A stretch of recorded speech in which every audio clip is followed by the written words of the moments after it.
Tell you what, we're going to go to Lecture 2, the language of the liturgy. All right, a man named Neil Martin, a member of the British Parliament, was once giving a group of his constituents a guided tour of the Houses of Parliament. During the course of the visit, the group happened to meet Lord Hailsham, then Lord Chancellor, wearing all the regalia of his office. Hailsham recognized Martin among the group and cried, "Kneel!" Not daring to question or disobey the command, the entire band of visitors promptly fell to their knees. Okay.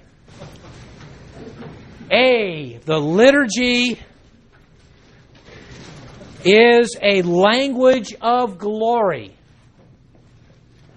And we spent the entire first lecture really building on the concept of glory, not as a vapor, but as what? Ordered space around the throne of God. Who creates this glory cloud? The Holy Spirit. That is the work of the Holy Spirit. And in John 4, when Jesus speaks of worshiping in spirit and in truth, He is talking about worshiping in the glory cloud. Just as truth is objective, so is the Spirit objective.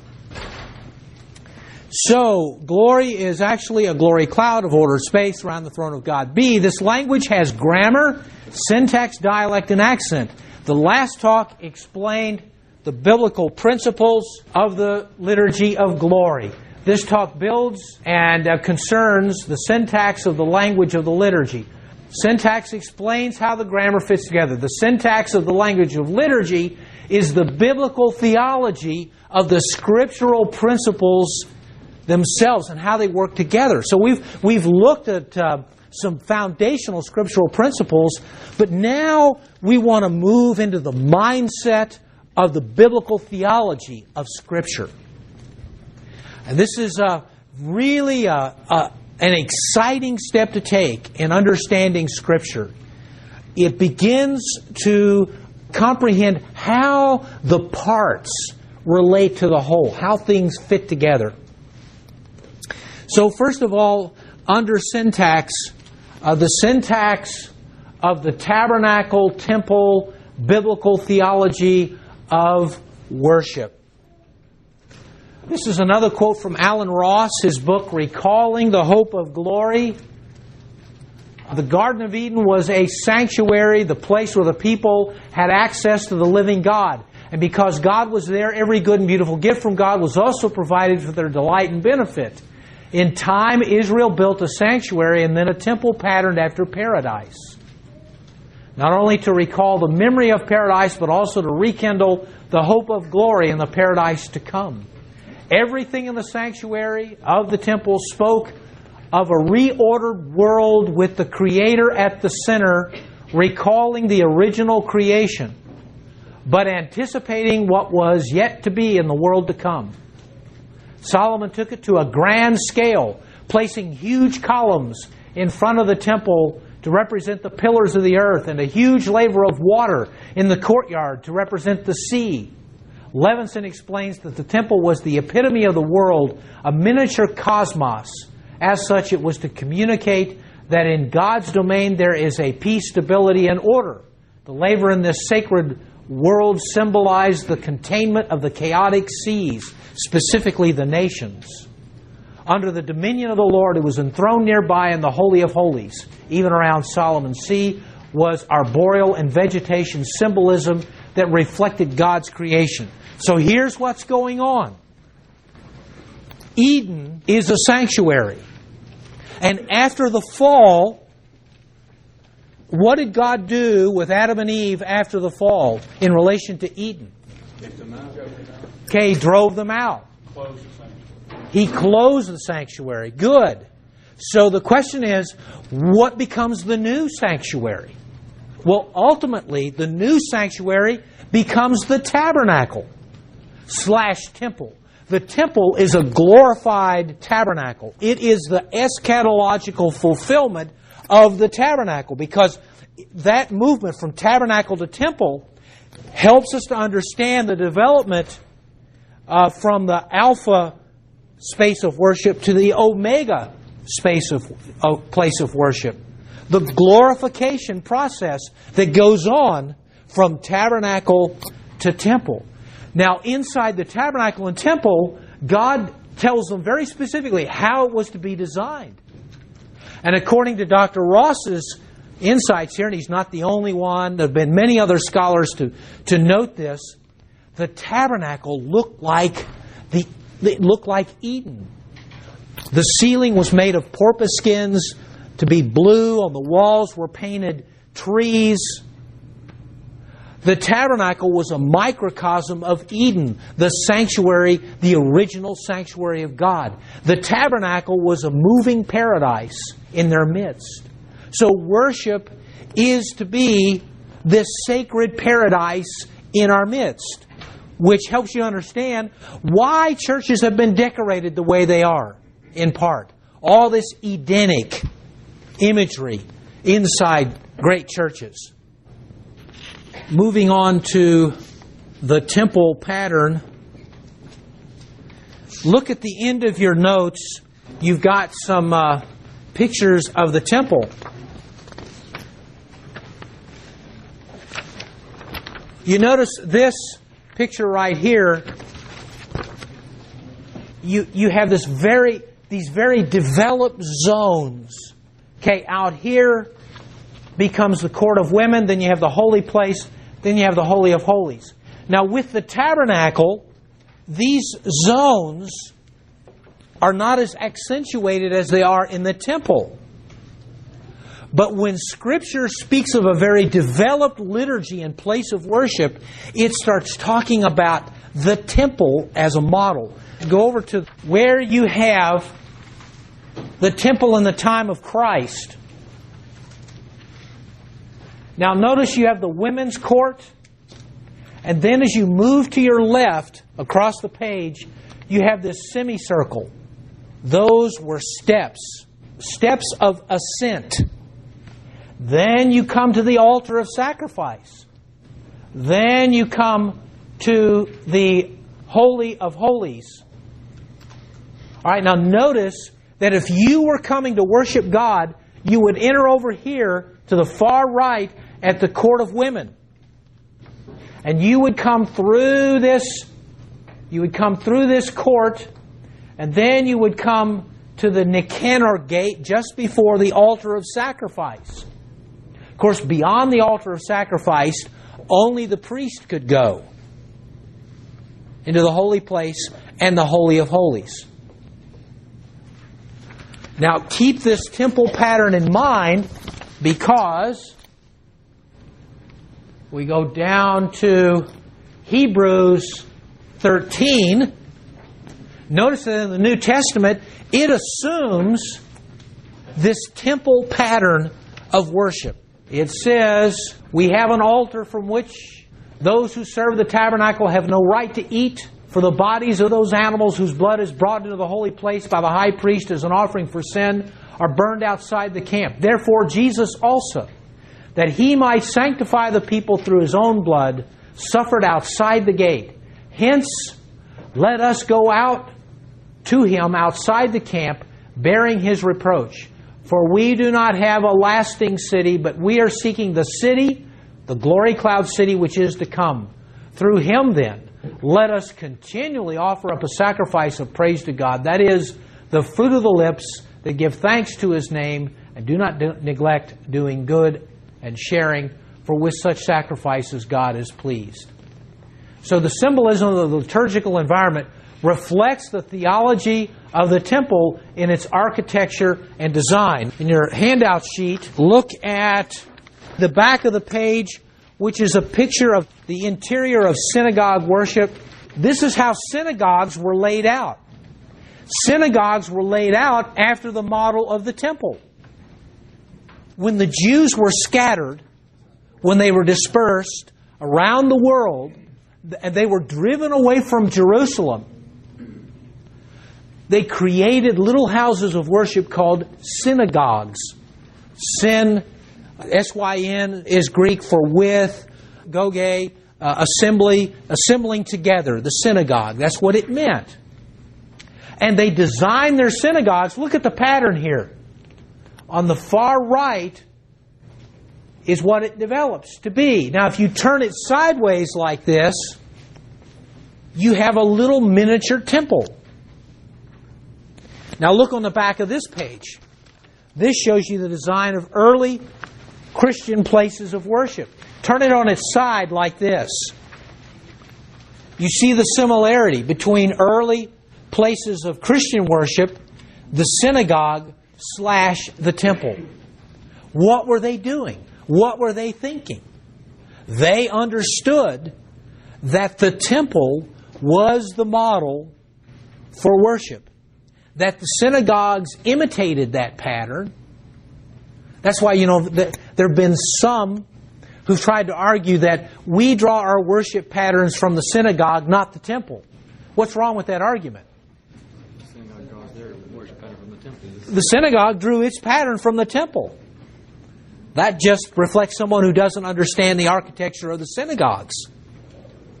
Because they were like a miniature temple. They represented the temple that they no longer had when they were dispersed. And so the early Christian church immediately begins to design its churches after the temple. Now we come to a very important aspect, the syntax of the theology of ascent. Of the three historic churches, what are the three historic churches? The Roman Church, the Eastern churches, and Anglican churches. When did Christianity first go to Britain? How early? Probably the first century. Probably through slaves, or the legend is that Joseph of Arimathea went there, but there's no historic documentation on that. It could be true, guys. But we know for sure by the year 200, Tertullian, an early church father, speaks of Christianity in Britain. Why have Anglican Christians emphasized this early arrival of Christianity in Britain? Why have they made such a point of that? Christianity does not go necessarily from the Church of Rome, and it also predates a very significant development in 597 when a man named Augustine of Canterbury is sent by the Pope, Pope Gregory I. He sends him to Britain to take Christianity to them. And what does Augustine of Canterbury discover when he gets there? There's Christianity already there. Because remember, they didn't have cell phones and the internet. So Augustine says, he writes a letter, a very famous letter to Pope Gregory, and he says, they are here, they have their own liturgy. Should I give them the Roman liturgy? And Pope Gregory I writes back and he says, don't mess with their liturgy. Well, he didn't say it exactly like that. But he said, leave their liturgy intact. But the Pope did say, if they are open to adding parts from other great liturgies, then do so. So if you follow this, there was English Christianity in Britain. It doesn't become England until Alfred the Great unites it. But there was Christianity there, and there was a church there with a full structure of bishops, priests, and deacons centuries before the Roman Church came there. Now that becomes a very important historic point 1,000 years later, when there is what's called a Reformation. And how do you think the English church is going to argue when Henry VIII decides to remove the English church from under the authority of the Bishop of Rome? We need reform. We are going back to first things. We are going back to the way Christianity was scripturally and for the first 5 centuries, 6 centuries really. when the English Church existed without being under the authority of the Bishop of Rome. Furthermore, it existed without an Archbishop of Canterbury. Some Anglicans say, how can you be Anglican and not be connected with the Archbishop of Canterbury? Easy. How did they the first 5-6 centuries? And of course, some of our brethren would say, how can you be a historic church and not be under the Bishop of Rome or a patriarch? Easy. So when we talk about the three historic churches, it is in Anglicanism where you will find a theology of assent more profoundly developed. Okay, so this part of it is very near and dear to us. We'll help you understand a lot of things about Anglican worship. Okay, beginning the mountain of God concept. Biblical man meets God on high places. All through the Scriptures. There was a mountain in the garden. How do we know that there was a mountain in Eden? Well, 4 rivers flow out of Eden. Water flows downhill. Hence there is a garden. A mountain in the garden. Genesis 2 does not explicitly mention a mountain, but the prophet Ezekiel, here's where we have a more specific. We need to do more than just kind of try to speculate on it. In Ezekiel 28:13, he implies a mountain in Eden. Also Mount Zion, the place where the Lord meets His people, is described as like Eden in Isaiah 51:3. The cosmic mountain in Canaan. Also, quote, the description of the garden in Genesis has striking parallels with descriptions of the dwelling place of gods and other literature in the ancient Near East. The Mesopotamian account preserves the memory of the place where their deities dwelt as a garden, unparalleled in splendor, filled with beautiful and fertile trees, and rich with precious gems. Remember, the Genesis 2 account speaks of all these precious gems on the ground, all over. And it too was the source of living water, where the rivers and the primal deep converged. There on a cosmic mountain, the deity was said to meet with the divine council and issue decrees. Again, from Dr. Ross's Recalling the Hope of Glory. When we come to the New Testament, where does Jesus say to His disciples He wants them to go to meet with Him? An upper room. Why an upper room? Why go to a higher place to worship God? And that pattern continues through the book of Acts. And so the progression from earth to heaven through the liturgy.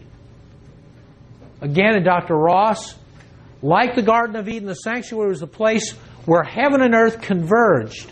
The Lord was in heaven and He was also in His holy temple. Thus Isaiah could stand in the earthly sanctuary and peer into the heavenly sanctuary and hear the angelic choirs. The heavenly place was the spiritual sanctuary, the ultimate reality. The earthly place was the physical copy, functioning in the reality of this life. So now this sacred place of worship is an intersection between earth and heaven. John D. Levinson in Sinai and Zion says, the temple and its rites, especially those of a purgative character, can be conceived as the means for spiritual ascent from the lower to the higher realms, from a position distant from God to one in His very presence. The theology of sin in New Testament worship. And now I've collapsed basically 3 chapters in the book of Hebrews to the salient verses to help you see how the New Testament develops this theology of ascent in worship, beginning in Hebrews 10. Follow the logic, believe of the writer St. Paul here. Since therefore, brethren, we have confidence to enter the holy place by the blood of Jesus, by a new and living way which He inaugurated for us through the veil, that is His flesh. And since we have a great priest over the house of God, let us draw near with a sincere heart and full assurance of faith, Okay, here the language, first of all, let us draw near with a sincere heart. Where are we drawing near to? We're drawing near to heaven. Let us draw near with a sincere heart and full assurance of faith, having our hearts sprinkled clean from an evil conscience and our bodies washed with pure water. Let us hold fast the confession of our hope without wavering, for He who promised is faithful.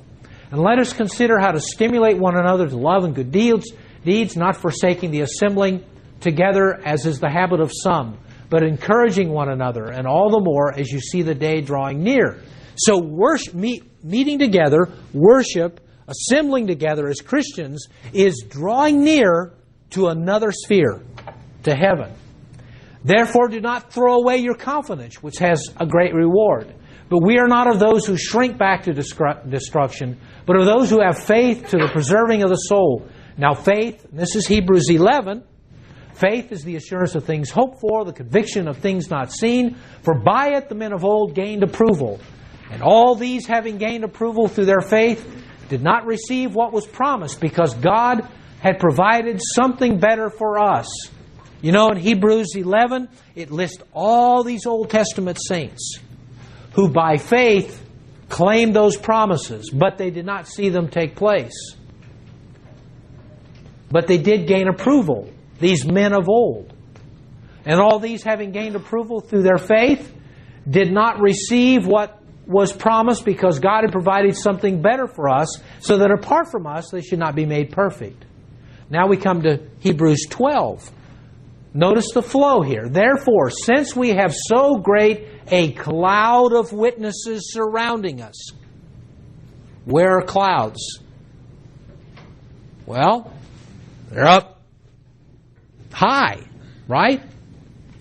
So the progression here is we draw near. Obviously, where are we drawing near to? This glory cloud, which is the mountain of God. And when we worship, we climb the mountain of God, which is in another dimension, the dimension of the glory cloud, heaven. It's a great mystery. We're surrounded by this great cloud of witnesses on the holy mountain of the glory cloud. Let us also lay aside every encumbrance and the sin which so easily entangles us, and let us run with endurance the race that is set before us, fixing our eyes on Jesus, the author and perfecter of faith, who for the joy set before Him endured the cross, despising the shame, and has sat down at the right hand of the throne of God. So here we are. We're back over in the glory cloud, around the throne of God. And notice the progression here. For you have not come to a mountain that may be touched, into a blazing fire, and to darkness and gloom and whirlwind. What mountain do you think he's talking about there? Sinai, right. But you have come to Mount Zion, to the city of the living God, the heavenly Jerusalem, and to myriads of angels, to the general assembly and church of the firstborn who are enrolled in heaven, and to God the judge of all, and to the spirits of righteous men made perfect, and to Jesus, the mediator of a new covenant, and to the sprinkled blood which speaks better than the blood of Abel. See to it that you do not refuse Him who is speaking. For those did not escape when they refused Him who warned them on earth. Much less shall we escape who turn away from Him who warns from heaven. In other words, we have this great privilege of every time we worship, we get to go to heaven. We enter the glory cloud. We can see it by faith. But Christ is there. The cloud of witnesses is there. The heavenly host surround us. And if we have that great privilege, let us be forewarned that we should not neglect this great privilege. It is the greatest privilege that we have in this life, to worship God. Therefore, since we receive a kingdom which cannot be shaken, let us show gratitude, by which we may offer to God an acceptable service with reverence and awe, for our God is a consuming fire. Now, if this theology is true, what should be the behavior? What's the behavior of reverence and awe? What does it mean to be reverent? A sense of fear and trembling, the fear of God. A solemnness. Dignified. Other words? Kneeling would be very appropriate. That's what... Just don't yell out, kneel. Yes, honor. All right, good. Implications. One, there is a progression of the liturgy up the mountain and back down again, as reflected in the Sursum Corda. We just sang it. The Sursum Corda says, lift up your hearts. And we respond, we lift them up unto the Lord. See this call to move up. There is courtly protocol and reverence. If we are entering the court of the King of Kings, then ought we not have a courtly protocol? Absolutely. If you go to meet the President of the United States, you don't just walk up and put your arm around the President and say, hey pal, how you doing? Why don't you do that? Why don't people do that besides maybe being shot by the...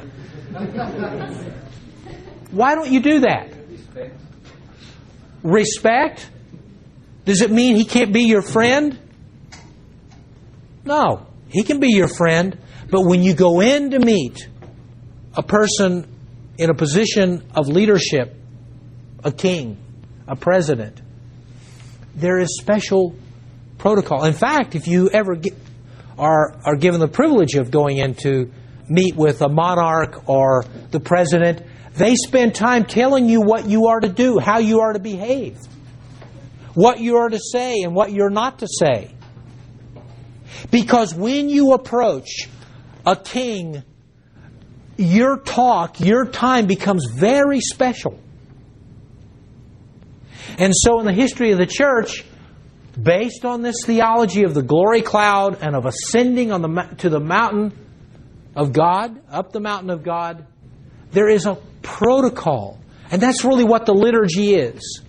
It's a guided protocol of behaving and responding to God in a reverent way, which, by the way, He has explained in great detail in the Holy Scriptures. In the Anglican liturgy, Cranmer put the Gloria in Excelsis at the end of the liturgy, of the Eucharistic liturgy, to emphasize the consummation of ascent into the glory of God. The Gloria in Excelsis has been called the Psalm of Angels. Why did Cranmer put it there? Because one of the great emphases of Cranmer was the glory of God. And he saw the liturgy, even the liturgy on earth, as progressing us into the glory of God further along. And so the high point of the liturgy, after we've had communion with Christ, we sing the Gloria in Excelsis. And that's unique to the Anglican liturgy. And the Anglican liturgy, more than the other liturgies, it gives you the sense of progression into the glory cloud of God. The Eastern liturgy will talk about many of the same concepts, but there is not the sense of progression in the Eastern liturgy because it has not gone through a Reformation yet, the Eastern Church. And all of the concepts of redemptive historical progression, the whole sense of time that the West has given the world of progress, of moving linearly in time, that is not in the Eastern Church. In fact, the Eastern Church is just a dome. You go in and you're there. In the Western Church, there you have a structure like this church here, where there is more of this rectangular movement of moving to that dome, to the vault of heaven. It is in the Anglican liturgy where you get both of those. The progression, the sense of movement in the liturgy. So we have architecture and symbols. We have the communion of the saints. The architecture of the church begins to put on its walls pictures of saints, stained glass windows. Why? To convey the sense that we are in heaven surrounded by what? cloud of witnesses. So the church wants to remind us in its architecture of the realities taught in its theology. Finally, very important principle here, and again this comes from, it is Reformed theology that helps us to understand the now and the not yet aspect of theology and eschatology. One writer, a Reformed writer, is a fellow named Gerhardus Voss, who has a book on biblical theology. It's very tough reading. But if you make it through, and you're still alive, if you make it through, there's tremendous insight in Voss's work on biblical theology. And one of the things he teaches is the now and the not yet sense of salvation, redemptive theology, and eschatology. Applied to the liturgy, what it means is that we go up the mountain, we approach heaven, but in this life, we are not fully absorbed into heaven. There is a not yet sense. And what the Anglican liturgy preserves is a balance between the now and the not yet. Some churches in their liturgies will collapse the not yet side. And they will emphasize that life is nothing but the divine liturgy. Other churches will collapse the now side. And there's no sense of this progression of moving into heaven.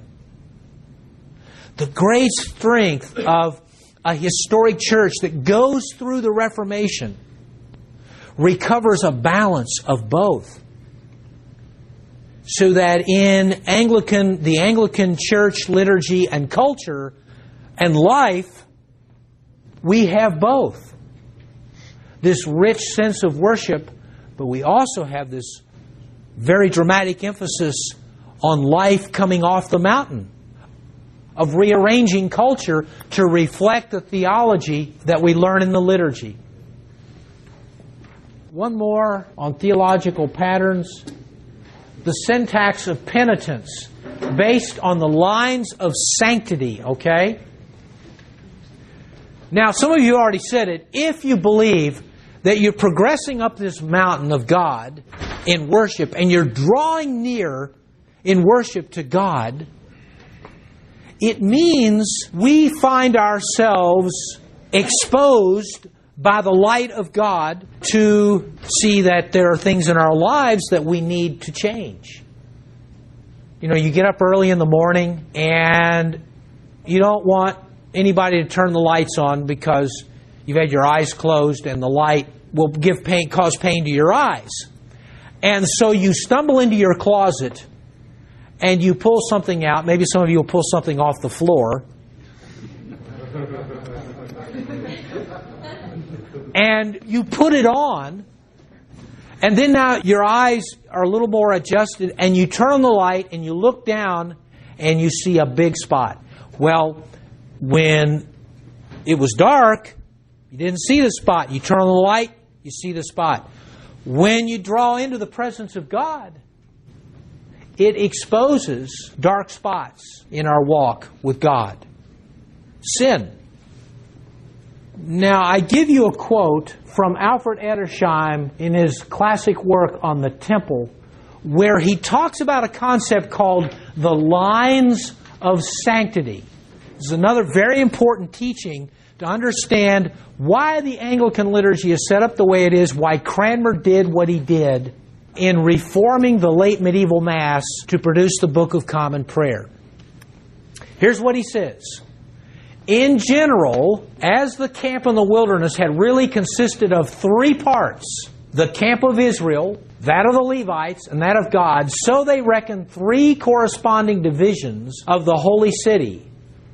From the gates of the Temple Mount was regarded as the camp of Israel. Thence to the gate of Nicanor, we saw that in our temple diagram. Remember, you came through the court of women, and you went up these steps of ascent, and there was the gate of Nicanor. represented the camp of Levi, while the rest of the sanctuary was the camp of God. It is in allusion to this that the writer of the Epistle to the Hebrews compares Christ's suffering without the gate of Jerusalem to the burning of the sin offering without the camp. According to another rabbinical arrangement, different degrees of sanctity attached to different localities. How many zones does he talk about? 3 zones. Some have called it nearer, nearer, and nearest. The first degree or lowest degree belonged to the land of Israel, whence alone the first sheaf at the Passover, the first fruits, and the 2 waved loaves at Pentecost might be brought. The next degree to walled cities in Palestine, where no leper or dead body might remain. The third to Jerusalem itself, since, besides many prohibitions to guard its purity, it was only there lawful to partake of peace offerings, the first fruits and the second tithes. Next came successively the Temple Mount, from which all who were in a state of Levitical uncleanness were excluded. The terrace, or hell, from which beside Gentiles, those who had become defiled by contact with a dead body were shut out. The court of women, into which those who had been polluted might not come, even if they had washed, presumably at the main door of the temple, till after they were also Levitically fit to eat of things sacred. That is, after sunset of the day on which they had washed. Here's what he's describing. If we took the diagram of the temple, we have this rectangular structure here. And here's the court of women. Here are the steps. Here's the altar of sacrifice, the holy place, and then the Holy of Holies, where there's the Ark of the Covenant. You have 3 zones. Here, here, and here. There was a sense of progressively being cleansed as you drew near to God. When you came to the entryway here, if you had not been generally cleansed, you couldn't even enter in. You had to be cleansed here and here. Where is the great confession of sin in the Eucharistic liturgy of the prayer book? Just before the Eucharist. Why the confession of sin in the middle of the service, so to speak? Because, again, this temple model of worship means that there's a progression in the liturgy based on the temple model. So there is a cleansing at the gate, and that's called the collect of purity. Almighty God, unto whom all hearts are all open, all desires known, and from whom no secrets are hid. What? Cleanse the thoughts of our hearts by the inspiration of Thy Holy Spirit.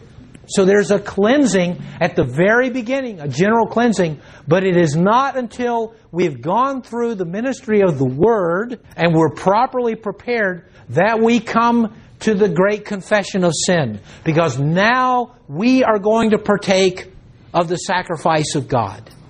Let me close with this great story about Franz Joseph Haydn. One of the great moments of my life was when I was in Oxford studying. There is this famous theater there called the Sheldonian Theater. It was designed by Christopher Wren. It is a perfectly circular structure. It's where they have the graduation exercises in Oxford. It is acoustically magnificent. You can literally drop a pin on the floor, hardwood floor, in the middle of the Sheldonian, and you can hear it all over, up to the farthest points from the center. And one spring, I heard Haydn's Creation Symphony done by John Rutter there in the Sheldonian.